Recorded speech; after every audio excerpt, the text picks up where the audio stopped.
Good afternoon, everyone, and welcome back. This is Daily Trading Analysis with a quick market update for today, Tuesday, 21st of May, a day in which also we have a lot of Fed talkings. Yesterday, we had the same situation, no news Monday, and today it's the same thing. But a lot of Feds are saying a lot of things in terms of inflation, in terms of expectations on cuts. So I would like to highlight Fed Waller's statements because he said that if the data warrants, we could consider cut at the end of the year. And I don't think that's what markets expecting. I think markets are expecting a couple of interest rates cuts this year. So a little bit of chop at the beginning. Waller was talking at 9 a.m. into the open. So this chop basically was at the open, and then we started opening up. We started opening up and opening up and opening up because Bostic and again Bostic, it's basically saying that there's a strong likelihood that the path of inflation becomes 2%. And I think that's what market needed. Market needed some kind of basically good news at some point to really continue its trend higher. And now that the market is opening up, we are going to see how the shorts are covering and how all these people that were trying to short all-time highs are now bailing out, because the Nasdaq it's opening up. The Nasdaq, after the V reversal into the open, it's now consolidating and trying to push to all-time highs again. And all this started with pretty bad news. On the 1 minute, we can see that at 8 a.m.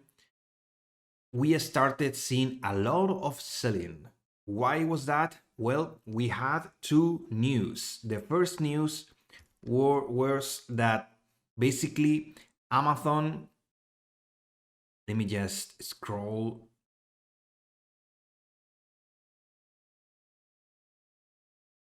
Where was that?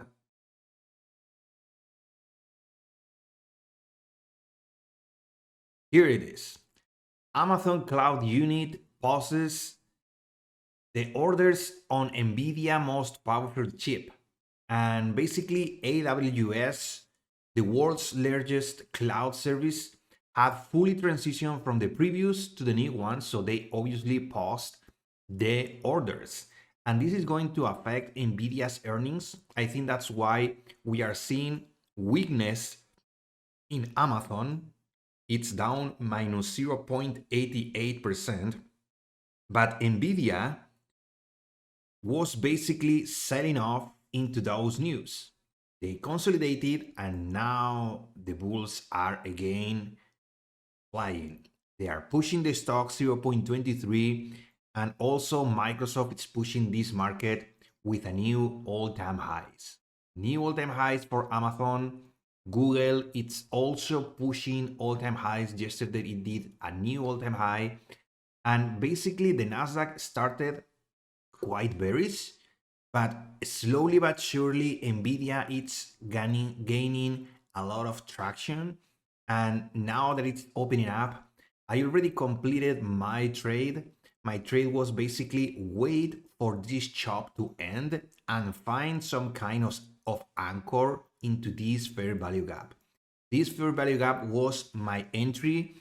I took this entry. I think I didn't trust at the beginning. This was the first pullback. I didn't trust this one. The second one was already pretty good, but I was waiting for NVIDIA and Amazon to try to also push. And that happened in the third pullback. I took the first candle to make a new high. I put my stop at the low of the candle of the fair value gap as always. That was basically 12 points and 1-to-4 risk reward ratio, and my target was this orange dashed line that was our previous all-time highs on this pivot. So basically, this was my setup, pretty easy, same as yesterday. Yesterday, I took the opening range and we skyrocketed towards the all-time highs. And on yesterday's level, today it was a little bit more of chop, but doing higher lows on a fair value gap. So this was the squeeze that I was waiting for. And due to the nature of the market, when we squeeze like this and we slowly pull back on a channel and a fair value gap, I also like to add. That was my other add for a 9 in this trade, for 9 risk and 1 to 2 basically to add into my position. So I took the 48 points of this one and also 17 points. It's also 60 points, $1,200 that are also welcome. And starting the week yesterday with almost $3,000, today with almost 1,500. And this market is pretty choppy, but it's really promising on the patience, on the setups, on the risk management. That's what I would like for you to understand. This market, it's obviously pretty volatile. It can destroy a lot of bulls, but if you have patience and if you have these kind of setups, because everything happened on this range from low of yesterday to high of yesterday, the golden pocket was these two or horizontal lines. And look at this, we held this. I didn't get a fair value gap down here in this area, but I was waiting for it. I waiting for the imbalances, the two of the most bullish candles of the range, and then we started opening up. And now that it's opening up, I think we are going to try to push for all-time highs at 18,800, but the day for me is over. I already took my profits and I don't want to risk it because dollar, it's trying to do its thing. It's pulling back again, trying to, let me just put this liquidity. Let me just show you the daily, because the daily, it's obviously this big red candle, but it's putting some fight. And this might end up with a bear flag. Obviously, it can happen. On the 1 hour, we are on the same situation as yesterday. Let me just put the 30 minute, or it was the 15. Okay, here it is. This was my setup. I didn't trade it, but was my setup watching into yesterday's. And today, yesterday we tapped, and today we are also trying to push higher. That's the most concerning part. But fortunately, the yields are not pushing a lot today. The 2-year yield, it's holding 4.8. That's not good, but it's in the red today. And the 10-year, it's finding some resistance in the 4.46. That's pretty good, but small caps are really suffering, are really struggling today to hold some kind of levels. And more than that, financials are pretty decent, but look at the breadth. Let's talk about breadth, because breadth is kind of exhausting a little bit. We were with a lot of momentum on the 20 moving average. The percentage of stocks reached 70% above the 20.